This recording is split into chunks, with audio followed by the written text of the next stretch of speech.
séminaire international sur la protection du patrimoine culturel organisé par l'École de médecine de la paix.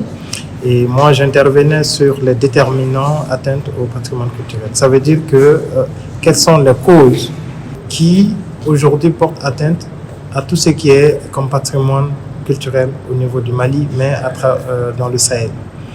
Et mon intervention devrait édifier les participants pour démontrer quelles sont les sources de ces causes. Donc il fallait déterminer les causes humaines et les causes naturelles. Mais au-delà de ça, c'était effectivement aussi mettre l'accent sur un peu les causes internes et externes. Externes par exemple sur un peu l'historique comme la colonisation, les religions, qui sont quand même des bases importantes sur les atteintes au patrimoine. Parce que si aujourd'hui l'Afrique, de façon générale, dans le Sahel, on a du mal à valoriser nos patrimoines, c'est parce que nous avons été désarmés d'abord sur le plan culturel.